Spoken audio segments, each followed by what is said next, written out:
So what's up, everybody? Let's welcome our spotlight by CG Roofless, man. Let's welcome my special guest from Merrimack College, offensive lineman, Keith Szczepanski, man. How's it going, bro? It's going good, man. Thank you for having me. I really appreciate it. How are you doing? Doing well, man. Awesome. Man. Did I get the name right? Yes, sir. Szczepanski, baby. It's a Szczepanski. All right. Polish, man. Yes, sir. Pretty sure some people might have got it butchered a lot, right? Yeah, since I was in kindergarten. All right, man. But it's all good, man. But for those people who are not familiar with you, man, just tell me about yourself for the people to know who you are. Yes, sir. So I grew up in Western New York, in Rochester, New York, about an hour and 40 east of the Bills Stadium. Played high school football and basketball in Batavia, Notre Dame. Where I'm from, in the town that my parents live in currently, there's not a football program. So they had to send me to a Catholic school for high school, and that was a great experience. Batavia, Notre Dame. They got me ready for the next level. Out of high school, I committed to Valparaiso University during the pandemic time, and I got there in 2020.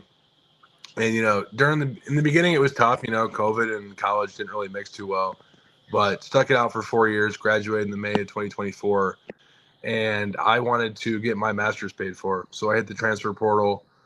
And I was originally committed to Wagner in Staten Island, but, Merrimack hit me up in the portal before everything was official. And my former offensive line coach from 2022, who's now at Holy Cross, Coach Denick, he's a great guy. He had called them and told them about me and whatnot. And he got on the phone and he said, "Hey, dude, I think you're a perfect fit for Merrimack.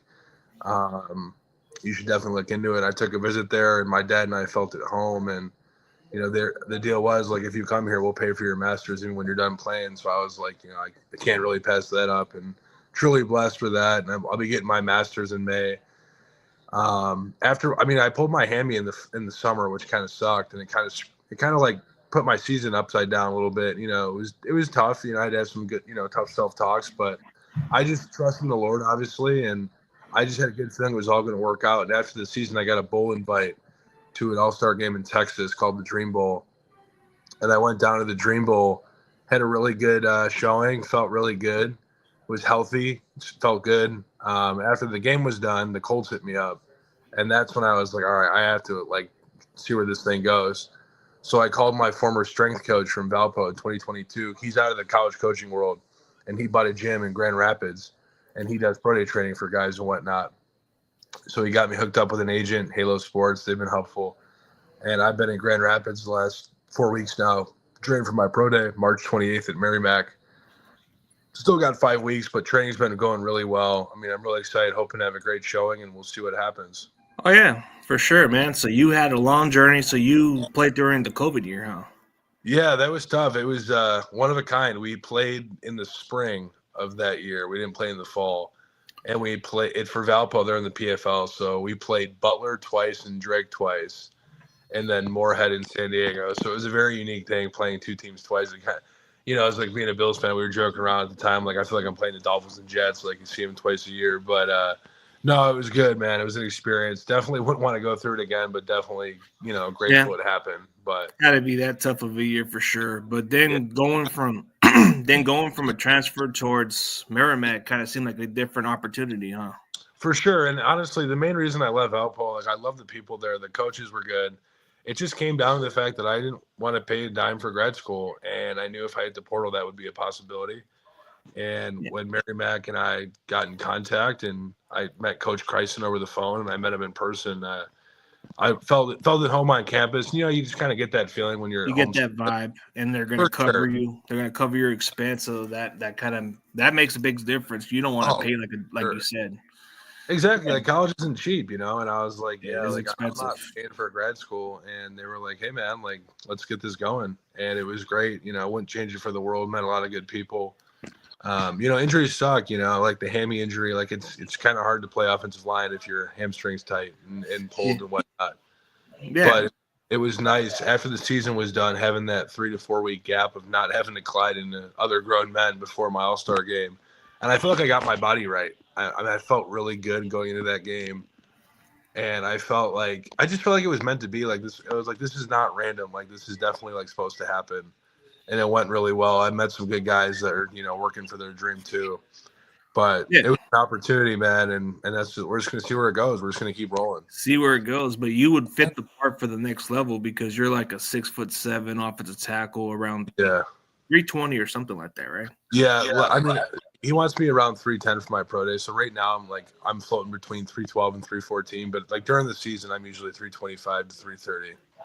That's usually like a natural weight for a tackle, Yeah, for sure, for sure. but so like you said, you met with the Colts. Was that the only NFL team you met with, or no? Yeah, so it was kind of random. Like they just texted me like, "Hey man, like we want to get some information on you and whatnot." And then my agent's been kind of handling that. So what the agent's been making clear to me is like just kind of stay in the grind. Like we're gonna see what we can do for you. But after the pro day's done, they have like official results. Then we can kind of move to that next step of hopefully get camp invites and whatnot, and just Yeah, keep this going. you just gotta see what happens from there. But I Yeah. mean, you got one team interested. Maybe the local team, the Buffalo Bills, might be interested down the road. Yeah, that would be good because I was talking to one of my friends, Cam White. He's a good guy. He's worked very hard. He played 5 years at Mercyhurst, and he was telling me he's kind of walking me through his process because he's had this in mind for a while now, and it's kind of cool hearing the perspective like from a DN versus Get an you O-line. a preparation and all that other stuff. Yeah, and he's trying to I'm pretty sure he's locked into the Bills local pro day. So that's kind of what I was talking about with my agent today. Like let's get that growing too. Like just an opportunity again to get in front of the scouts and whatnot would be fantastic. Yeah, especially. I mean, they're gonna have to look at you at some point. But so why should NFL teams draft you, man? I mean, I think I'm draftable, and I think I'm worthy for a program because I mean, let's just be real. I have the God-given talent of size. You know, I've been blessed with size, and I think I also have an elite level of leadership and maturity from, facing different levels of adversity throughout my college career. I mean, I came into school around 382 pounds. I was super heavy. I was overweight out of high school, and over the next 4 to 5 years, I felt like I made the most of it. I worked really hard in the weight room, and I had a lot of great guys around me that helped me with strength and nutrition. But I got my body to where it had to be a, Division I scholarship offensive tackle. And I know, I mean, like I like one of the quotes I lean on that I learned in my time at Valpo. We were big. Coach Fox was big on like book studies and quotes and whatnot. Was when you survive a storm, raindrops don't bother you. So that's kind of my mindset with this. Like, God willing, we'll see what happens. But and like the coach that I'm training with right now, Coach Miller, his big thing was motivating me to take the pro day thing with him was this is a very violent game you get to play at one time. Why not make the most of it? Why Make not the go most all out in of for it. the Yeah. pro day? And I was like, Coach, like 100%, we'll see what happens. Because in my mind, I was going to go right in the Air Force after I was done with Merrimack. Like I was looking up officer training school stuff and whatnot. And then the whole bowl game thing happened, and then it went really well. And the Colts hit me up, and I'm like, well, like we got to go all in now. You know what I'm saying? And that's kind of where I'm at. So, what's your favorite part about playing your position, man? Because I mean, I know for an offensive lineman, there's some pride we play at that position. Yeah, so I would say like as an offensive lineman, just like it was always my dream when I was younger to play tight end because like Gronkowski's from Buffalo, like I'm from that area, and even though I'm a Bills fan, like I just loved watching him play. But when I got to high school, like they were like, listen, like we don't really run a tight end, like you're built to play offensive line. Like I was like 265 as a freshman, and they were like, just put some weight on, you're going to be a Division I offensive tackle. But I would say it's playing the position in college. Like there's just I don't know, like something about being on an island and pass protection. Like it's definitely not easy. Like it's tough. You're on an island. Sometimes you don't really get any help from the guard. But there's just no better feeling of like blocking a DN and then seeing like a missile fly over your head downfield, like and just celebrate when the guy's in the end zone, and then you can put your hand in the dirt in the red zone and just kind of getting gritty in the run game. Like it's just shaped me to the man I am today, and I'm forever grateful. And I just hope to keep on rolling with this. I mean, yeah, it kind of translates pretty well because you said you wanted to play tight end, but usually those tight ends have that speed and natural ability as a blocker too, so that can really translate well at tackle pretty well. Yeah, for sure. So you even said you idolize a guy like Gronkowski who's from your area, so yeah, you kind of had that New York accent. Forget about it. Yeah, how you doing? And it's funny too. I mean, it's funny because his last name, like, obviously, like, it's a little different, but like, it's a Polish last name, Gronkowski, Szczepanski. Like, it was always funny. Like, my dad would always joke around, like, "Hey, man, you keep working hard. Like, we can have a long Polish name on another jersey someday." And it was just always fun. My honestly favorite sports play when I was younger was basketball. And I always thought I would have been a good tight end just because I played in the post. Like I had good, feet I could spin and whatnot. But once I got rolling with offensive line, like I love it. It's gotten me educated to this point. I love it. I've met the greatest people and greatest coaches and Yeah. whatnot. Help shape me the man I am today. So yeah, it's a natural once you get the hang of it. It's just like I used to idolize the likes of Tony Gonzalez, man. Tony oh, Gonzalez was my stud, guy. stud. Yeah, stud, and then I had to look at other defensive linemen, but then playing offensive lineman was kind of a difficult transition. It takes more practice, a lot of the footwork and Yeah, all that stuff. yeah, it's no joke. But just from playing defense, you kind of get an understanding of what they're going to do. Oh, for sure. I mean, Yeah. I was all conference defensive end in my junior year of high school. My senior year, I played nose guard. I mean, and I blocked a couple punts throughout my career. Like, it's a different level of juice, but like, I would definitely say I'm biased because I've played O-line the last 5 years of my life. But I completely agree. Like, it's just a different level of understanding, and you play with a different edge too when you have to stop them from scoring versus trying to score.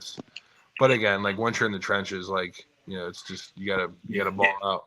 You got to play at your best. And what's your main focus when you're studying film playing your position, man? Because I know for a I lot. would, yeah, for sure. So when I started my college career, I played guard mainly. So my focus was more staying like low in the run game. But once I like got athletic enough and I, transformed my body and lost, 30, 40 pounds, I could play tackle. I would say what I would always focus on was like just pass pro technique because it's not easy. Like, because I'm left-handed naturally, and it was always fun playing like basketball, getting the left blocks, spin in, left hand hook, whatever. But in college, especially at Valpo, I played right tackle for 3 years. So it wasn't easy switching because my whole entire life I played left tackle. I'm left-handed. Like I used to pitch when I was younger. Like everything I did, it was left-handed as an athlete. And then I got to Valpo, and once I got in shape and I was stronger and I could move well, there was an opening at right tackle, and that's what I played at Valpo.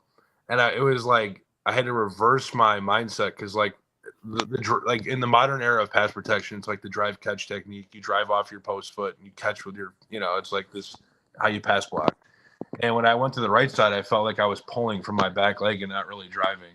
But once I just kind of like kept locking in, just reps in the summer and the off season and whatnot, like I got pretty good at it. And once you get good at something like that, like, and you kind of can get back in time and protect the quarterback, it gets fun. Then you can start working like your gadget, like you're a big 49ers guy, like Trent Williams loves like the snatching and the hands and all that stuff. Like that's kind of fun to incorporate in my game. Yeah, he imposes the will. He plays at a very high level. I mean, there's a lot of tackles I've looked up to over the years. Also, I mean, there was the likes of there was a lot of good ones. I mean, Joe Thomas.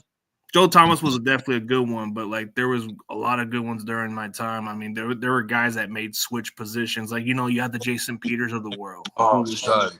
Just he was a tight end and made the switch. Exactly. What a career! Yeah. Then you had a guy from you had Tyron Smith who was playing very good for a while. Yeah. I mean, Joe Staley was just an athletic freak. Oh, he's so good. Like that one baseball turn he had, like we used to watch this one clip our coach would always pull up because the coach that I started my college career with, Coach Bustle, who's now at Hampton, he was a big Frisco guy.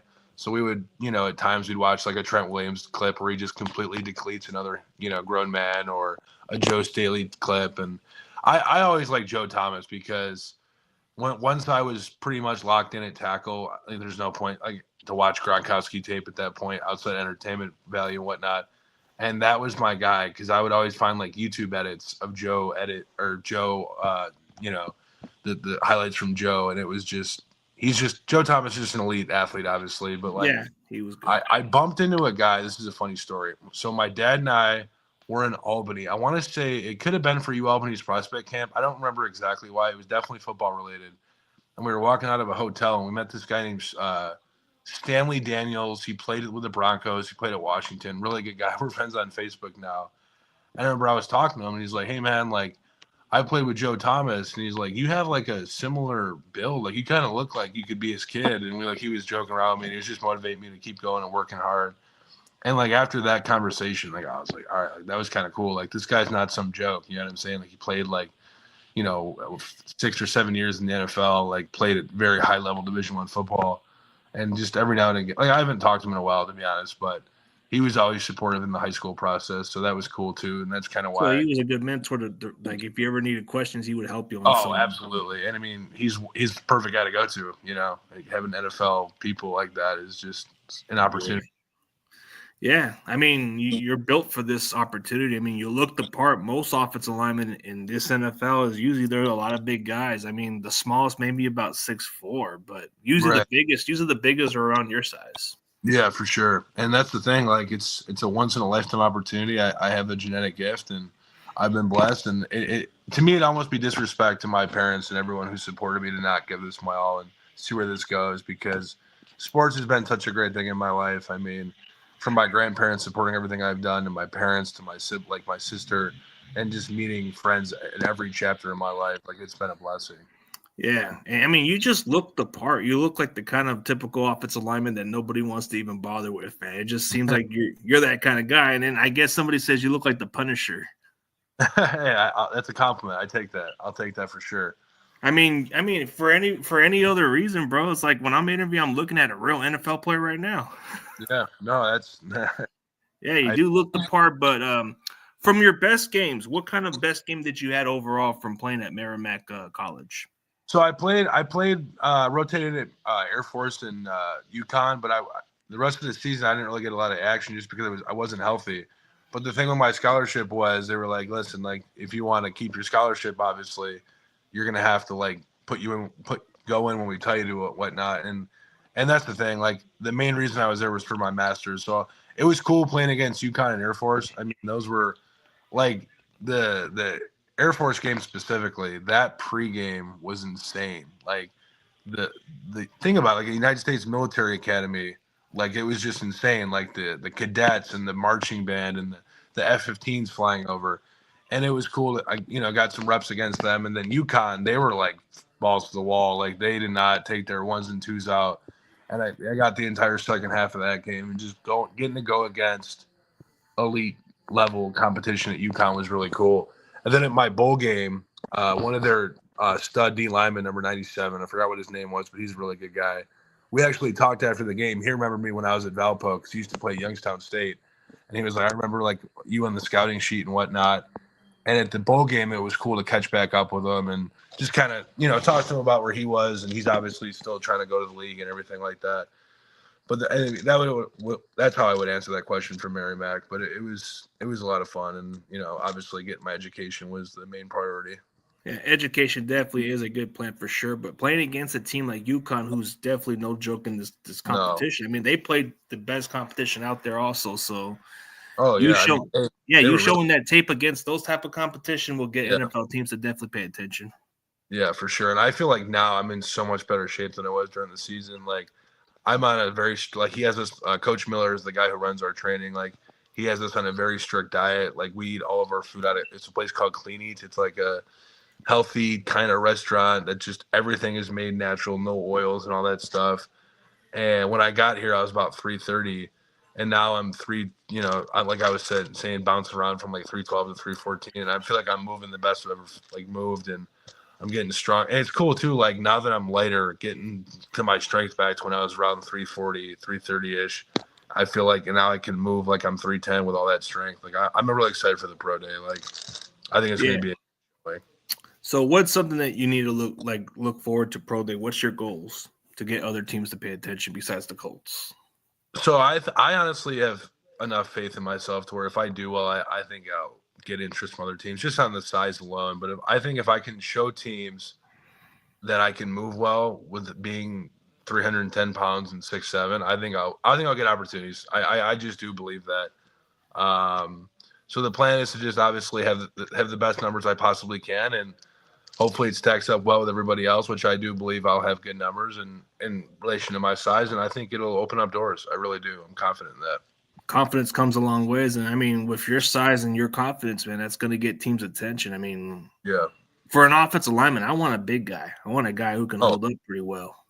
Yeah. And it doesn't matter what kind of school you go to, but if they can get your attention, then it's a good thing to look at somebody of your caliber. So, absolutely.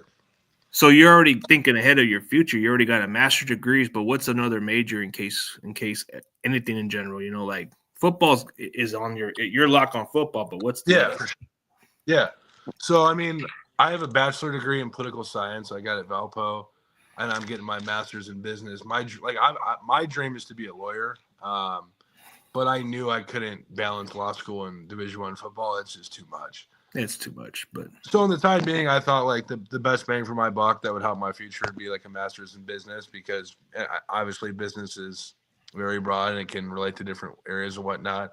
And I feel like if once I get my law degree later in life, after this football thing's done, I think it would just be the best spot for me and my, family and future family and whatnot to stack like a business master's with a law degree and maybe go into some corporate law, corporate finance type thing. But again, that's obviously that's after football, but yeah, future. that's But kind of I'm where just my mind is for sure. That's definitely where my mind is once football's done.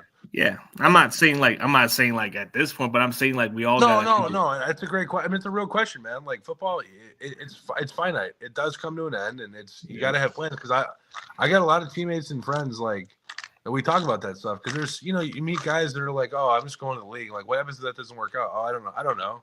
It's like, bro, like you got to wake up a little bit. Like I think that's important, and I think that was a benefit of going to Valparaiso for my undergraduate education, and Merrimack, because they're both good academic schools. Like they do care about that part.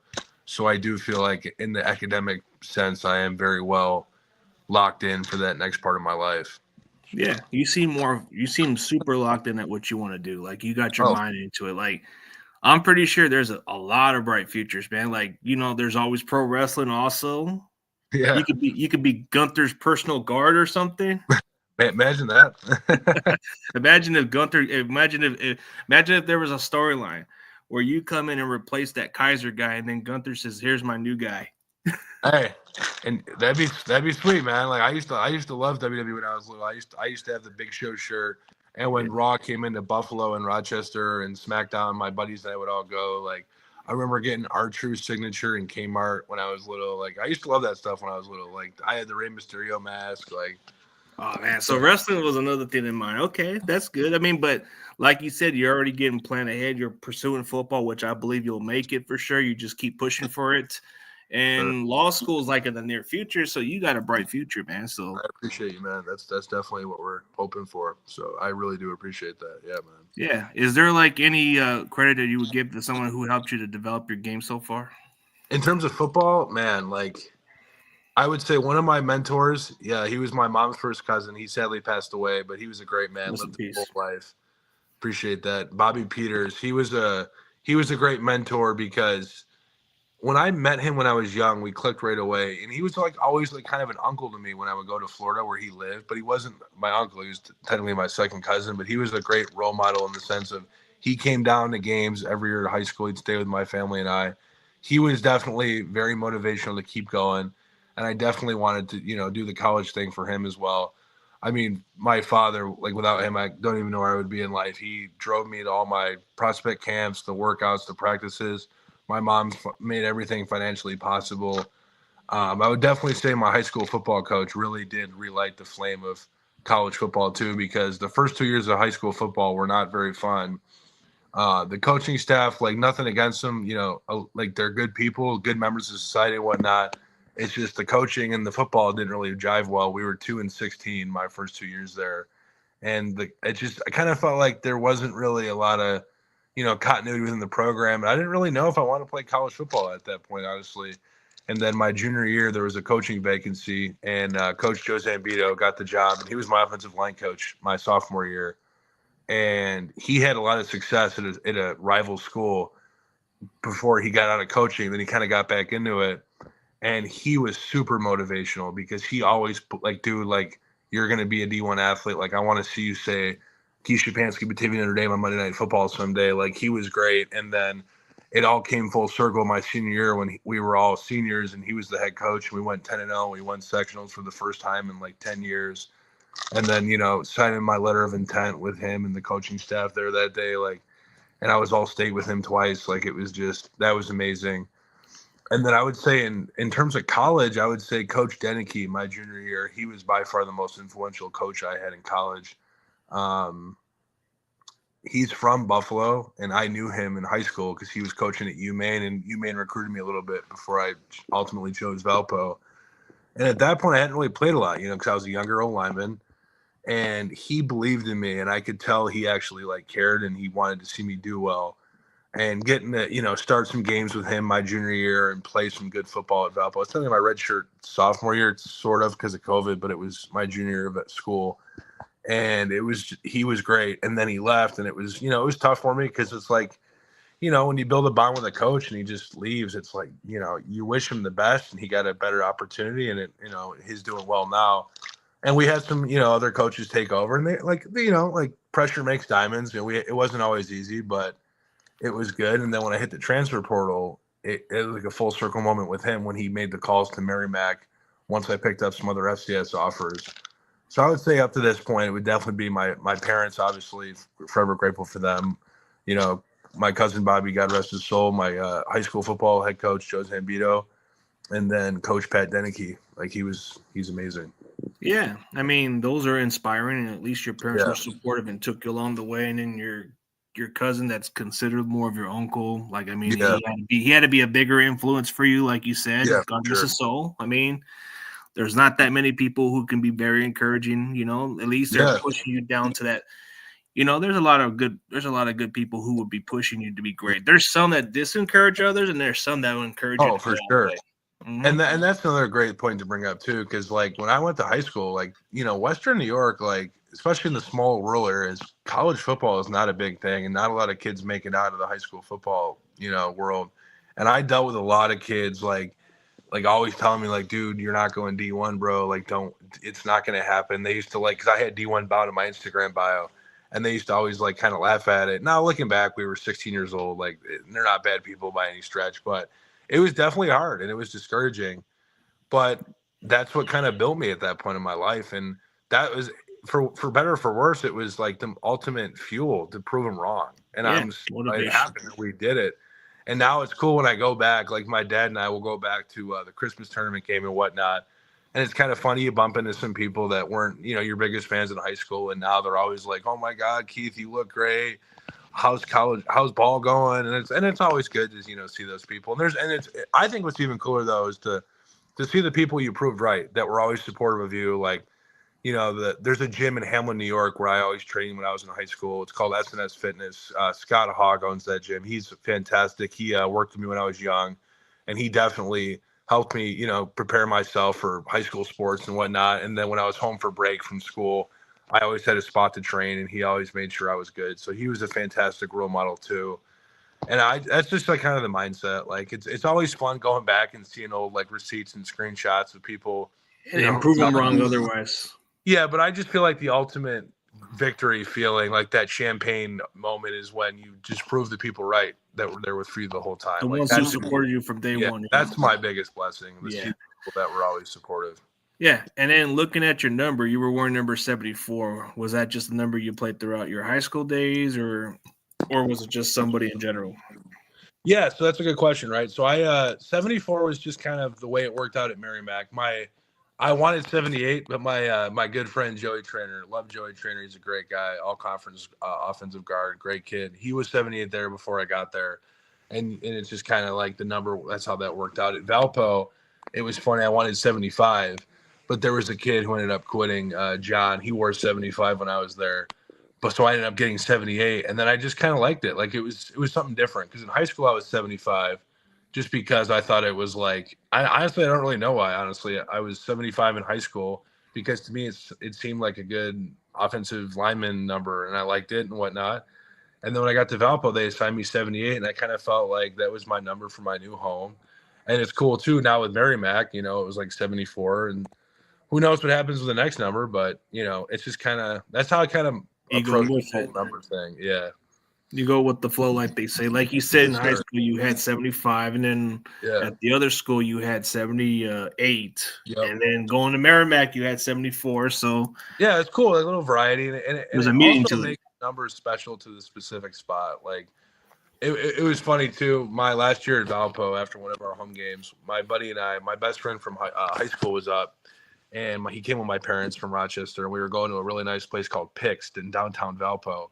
And we were walking into a restaurant. My one buddy's friend, I didn't know whose parents it was at that point, but he goes, 78, great game, man. You were like dominating dudes today. You guys got, we lost that game in overtime, which kind of sucked in front of my family. But he was like, hey, man, it was a great game, great fought game.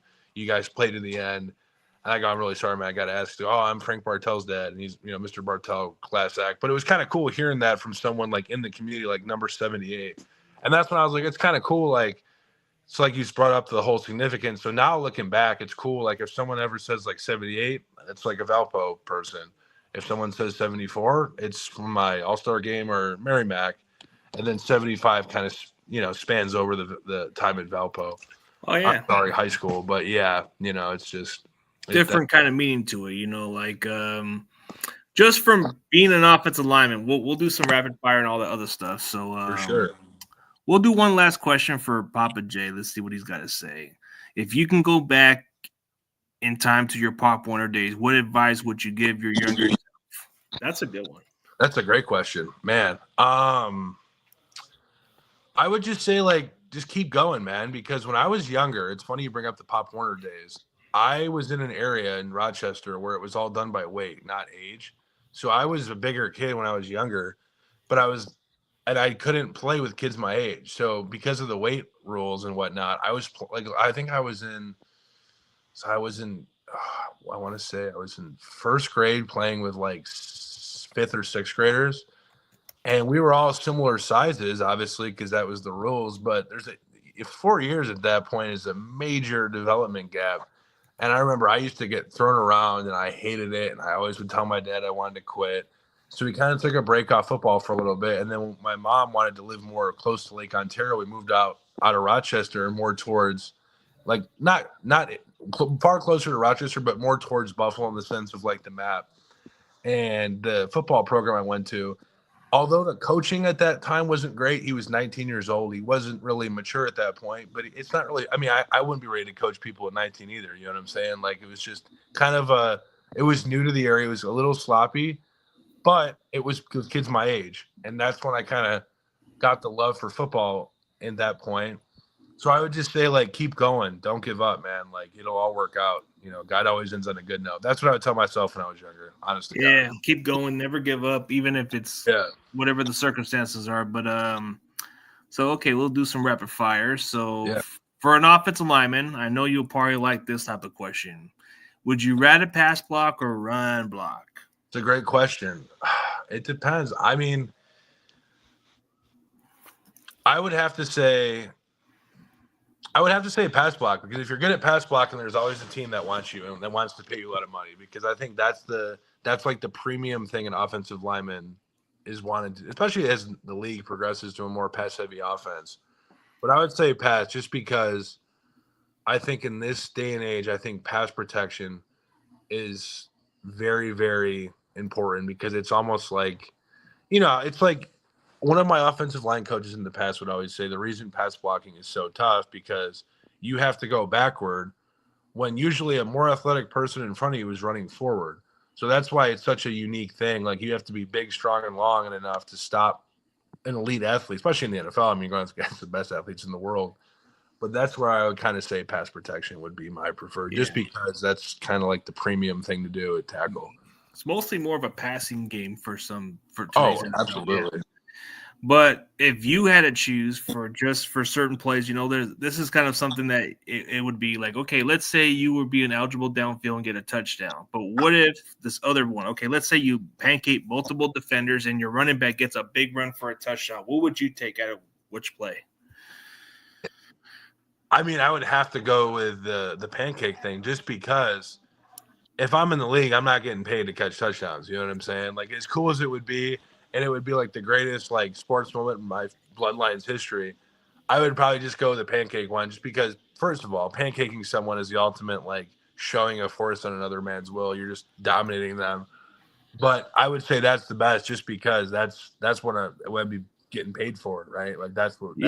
But it's a bonus if you get a touchdown. But like you said, like I said, multiple defenders, you'll take them all down, and your running back goes towards your direction, and you get the escort for him out for the touchdown. Yeah, that would be that'd be a really cool highlight reel too. That'd be I don't think no defender wants to get near you if you're that big, man. No, sir. So what kind of offensive scheme did you guys play at Merrimack? So at Merrimack, it was pretty balanced. We ran the ball a lot. We had a really good running back, Jermaine Corbett. We ran some shotgun, gun-based runs. We did a lot of mid-zone. We did a lot of inside zone. We ran some sweeps. We were a big screen team, too. We ran a lot of screens. Coach Baum, he's a good offensive mind. He knows what he's doing. It was a little different from Valpo in the sense of there was a lot more option-based stuff and a lot more like orbit sweeps and stuff. At Valpo, my time was more like downhill, smash mouth, like, gap schemes and what. We ran a fair amount of gap scheme at Valpo, or I'm sorry, Merrimack too. But, at Valpo, we ran a lot of duo and, counter and just smash mouth and we drop back if we had to. But we pretty much everywhere I've been, we've ran the ball primarily. But I would say at Merrimack, it was a little more specialized in terms of like what we would do on the backside with like tags for the tackle, the opposite tackle, like going out for like option and picking up a safety in that sense. Yeah. That's a good way. It can be versatile for you because for an offensive lineman, most teams like to do that gap scheme or that zone, that wide zone type of runs and all that stuff. Yeah. As far as okay, so we'll go on a couple more of these other ones. Like, let's do some common sense questions. Let's say let's say your team's going through the situation with a certain player and he refuses to go out there. Let's just say he's one of those quitters that just let you guys hanging, and it's during the game, and he walks out on you guys. How would you respond under that circumstances? I mean, I remember there was an issue in like Frisco this year with like a linebacker, I want to say. Yeah, that's what I'm throwing the reference. Yeah, exactly. So I would just say I I thought George Kittle had a pretty good response to what he said. I don't remember exactly what he said, but I would just try to talk to him like, bro, these decisions don't just affect you, man. Like, there's an entire fan base. Like, I remember there was a clip from J.J. Watt when I watched in high school. I want to say when he was with Houston still at this point, but he talked about, he takes it very personal when the team doesn't do well because it's not just him that is mad. Like, there's people that are, rooting for this team and wearing the uniforms in public, and there's just so much more to the game than just how you're feeling. So that's what I would try to convey. I mean, everyone's different. Like, at the end of the day, they're their own people. But I would just try to say, bro, you're on, especially with the NFL and social media, everything you do, is going to be on tape and it's going to be blasted on Twitter. And it's just, everybody's watching it every second. You have to just kind of keep that in mind. Yeah. Got to watch out for those. But let's say in the sidelines, let's say your quarterback and wide receiver are just not on the same page and it gets an altercation. How do you deal with that situation? I mean, I've definitely dealt with that in the past, whether it's been more in terms of the trenches. I haven't really got between skills in that sense, but I've definitely pulled a tackle and a guard off each other. I would just say it's happened, and you just kind of have to it's just kind of redundant, but it's hey man, calm down. We still have, depending on what time of the game it is, we got quarters to play. There's snaps to be had. We can't, if we turn on each other now, you can just kiss this game goodbye. That's kind of my mindset. It's easier said than done. But in the moment, and we had some really good leaders at both schools I played at, but I was at Valpo longer, so I kind of identify with that Valpo culture more. We definitely had some good guys in the room that kind of would nip it in the butt when it happened, but it happens, it's a violent game, and it doesn't make you a bad player or a bad teammate if you get angry. It's a prideful game. Emotional. It's emotional. Oh, absolutely. Especially in games that matter and close games, emotions rise. And that's why I think the offseason stuff is so important, how you build camaraderie and you do the mat drills and the summer sprints in July. Because all that stuff kind of comes back to playing important games come November in college. And hopefully at the next level come January. But, Yeah, that's definitely how you put it better. It just depends on how you put the team in check and all that. But let's say you guys go into halftime, you're down by a couple touchdowns. What would be the best way to get the team rallied up and so they can win this ball game? I would just say from an offensive lineman's perspective, we're in a hole, man. We're gonna have to throw the ball probably every play. So you gotta stay square, get some good kicks, and work on your sets, and make sure your pass protection where it needs to be, and just trust that your scheme's going to work and your quarterback's going to throw some touchdowns. But, hopefully you don't get in those spots because I'd rather be up a couple touchdowns and you got to run the ball more. But in that spot, you just got to kind of get ready and expect all right, we're going to have to throw the ball around a lot, and just kind of hammer down that pass pro. That's all you can really do. Oh yeah, for sure. So we'll answer one last question right here, and then we'll Sure. go from here. Okay, I guess we can go with the touchdowns on this one. So as a lineman, would you rather catch a ball for a touchdown or rush for a TD like refrigerator repair? That's a great question. I would definitely say catch a touchdown, just to kind of go back to the whole like childhood dream of being like a Gronkowski. Do that little Gronk spike. Oh, for sure, for sure. Because I always played basketball. Like that was always my first love when I was an athlete when I was younger too. So I know I have good hands. And like my dad, he played tight end in high school, and he always would work with me like in the driveway when I was little. So, if I had to put in a pecking order, I would say catching a touchdown would be one. If I could ever throw a touchdown, that would be two. And then, but rushing a touchdown, like if I ever got a rushing touchdown too, that would be sweet. Like getting to jump over the pile would be like, Yeah, that like who wants to tackle this big guy, right? Yeah, like that would be sweet. Get to go airborne. Yeah, but for sure, man. So, what's your plans before going into the draft? Like, I know you got a pro day coming up, right? Yeah. So I mean, honestly, as of right now, what I've talked to my agent, like, just stay with the grind, stay locked in. And I'm just training, and I'm doing everything I can to get as strong and athletic as I can, and just expand on what I already have given to me, athletically speaking, up to the pro day. And then after the pro day is done, just kind of see where we're at with the process, and hopefully get into some local pro days with some NFL teams, and just kind of see where everything goes, and just trust in the Lord and just keep working hard, honestly.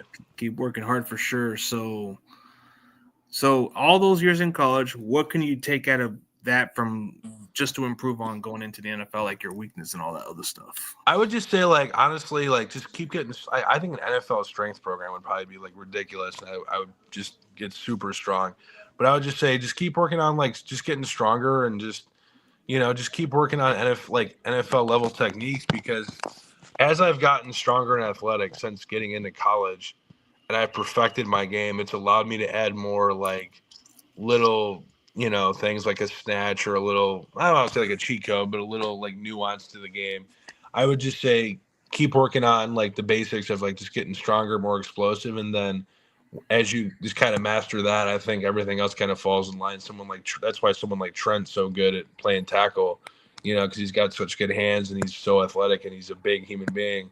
But he has so many little nuances to his game, whether it's like a hand trap or the way he, sets his stance on certain plays. It's just those are the kind of things. Just keep getting stronger, more explosive, and then everything else will kind of fall in line. Oh yeah, for sure. I guess we can at least answer one last question from this guy, and then we'll end it from here. One last question. As a lineman, what are your thoughts on the tush push like the Eagles do? So I'm a little salty just because the Bills didn't really get it done against the Chiefs, and it kind of broke my heart. But I would say, like, if you want to stop it, then play better defense on first, second, and third down. Like, I don't think it should be banned. Like, it's part of the game now. Like, it's been going on for a couple Got of to years. be adjustments. Yeah, like I just think it should be like the way Philly does it makes sense. They put two big dudes behind Jalen. Jalen can squat 600 pounds. They got a big offensive line, and they jam the ball down people's throats. Like the way Buffalo was doing it was kind of annoying, because as elite as Josh Allen is, and he's a big, strong dude, they didn't really have the push behind him. You know what I'm saying? But I think it's smart. Like, I don't know. I know some people don't like it. Like I remember some sports media guy was saying he hates it. Like Jim Nantz said he doesn't like it. And that's fine. Like everyone can have their opinion, but my sense, my mind is like, listen, if you don't want to see it, then stop it. Might as well stop it at least. But yeah, like speaking of Josh Allen, this guy grew up 45 minutes from where I'm from. So really, oh, that's so cool. He played at a junior college at Ridley College, and then he went to Wyoming, then became the Bills draft pick, and the rest is history. Sure. Yeah, man, it's I'll never forget in 2018 when we got him. I was so pumped because I didn't really follow college football like that at that point in my life. But I remember I saw some random YouTube video, and it was like potential Bills draft pick. And I remember like as a kind of more ignorant in the football world Bills fan at that point in high school, clicking the video, and it was like this guy's 6'5" and can throw a football 80 yards. I remember thinking like, if you can throw a football 80 yards, if you can just teach him what to do within the game, he's going to be good. And then when we drafted him, obviously I'm a faithful Bills fan. I was super pumped. And one of my friends on Facebook kept saying wrong Josh. He kept telling me that. And I would get made fun of a little bit in high school. Not like anything bad, but like, the guys at the lunch table, like, oh, Josh Allen's going to be horrible. And then, Yeah, now MVP. So it's just, I can't wait till he wins the Lombardi for Buffalo. Yeah. Hopefully one day he gets there. I mean, I would be more than happy for him because I always liked the kid. I mean, I met him a few times. Really? Oh, that's fantastic. Nice guy, very chill. When I first met him, he wasn't quite that big in the beginning. Really? Yeah, I know he's grown. I mean, that's cool Yeah, though. he's grown. Growth spurts is the truth, man. Yeah, that's really cool, man. So yeah, dude, like, the crazy part about like how you look at it, how the games have changed over the years, bro. It's like some guys can just be grown naturally different. Like, Yeah. Josh Allen didn't become this big overnight, man. Like when he was in junior college, he was a lot lighter and a little bit smaller. Right. That's kind of my mindset with the whole tackle thing too. Like I feel like if I can get with the program and like start working and whatnot, I can't imagine what my body would look like in 3 to 4 years of like NFL training. I look like a Greek god, like body adjustments and all that stuff. But hey, since you go to I mean, I don't know, like you go to these Bills games, have you ever like broken any of those tables? Because I see a lot of those Bills fans do that, man. I've put some of my buddies through tables. People have asked me to put them through tables, but I will not personally go through a table until I see number 17 hoist a Lombardi. Once that happens, I'm going through a table. No, but you ever seen that little interaction with the fans going to the tables or something like that? Oh, for sure. Yeah, Bill's Mafia. I've put people through tables. I've never. Oh, you did choke slams or power bombs or what? Kind of like more like a power bomb. Like it was funny. Some random guy wanted me to do it one time after Josh won the division in 2020 after we beat Denver, and they flew back to the airport. And my buddies and we showed up. And my one friend brought up something. He's like, bro, if you put someone through a table and they get like injured or something, you can get sued. So that's when I kind of stopped like doing the whole like table slam thing with other people. But I definitely will make a funny video and I will go through a table when the Bills finally win a Super Bowl. Oh yeah, but no flaming tables. No, that's a little wild. I've seen that. I've seen some Bills fans do that. It's a little crazy. Yeah, I know a lot of people that have lit the table on fire, and it's just like, bro, like it's the ECW style, man. They're taking it too far, but definitely appreciate your time, bro. I know you got a good process going, bro. Your career, I mean, you got a big opportunity to live out your dream, man. So whatever happens from here, man, I'm definitely rooting for you to succeed, man. And hopefully that you get everything that you deserve coming into your next journey, So yes, sir. So before we end this, tell everybody where they can find your social media platform. So my Instagram handle, I can put it in the chat if that's easier. But your name's right. Oh, but your Instagram? Yeah. My Twitter is my Twitter is Szczepanski 2040. Okay, well, just you can put it like that, and then they can search you. But yeah, your name kind of seems like something they can search, like comment. But Szczepanski, bro, that's just like at first, because you know how they pronounce it, like you said, because you said you're Polish, kind of, so that kind of makes it hard to pronounce it. Yeah, it's funny. My buddies and I would joke around. They would just call me Szczepanski because it's easier to pronounce. But Szczepanski is a kind of a tongue twister. But I mean, on Twitter it's just Keith Szczepanski. On Instagram it's just my last name, Szczepanski. But I'm pretty easy to find on social media. It's a unique name and whatnot. But yeah, I mean, for sure. Yeah, and for everybody else, man, go check out Keith Szczepanski. Don't be fooled by the last name. This man is big. This man's a Punisher. This man don't play around, man. Don't mess with this big guy right here. But thank you for your time, bro, and for everybody else, thank you guys for tuning in. And check out Merrimack offensive lineman Keith Szczepanski, man. Yes, sir. I appreciate you.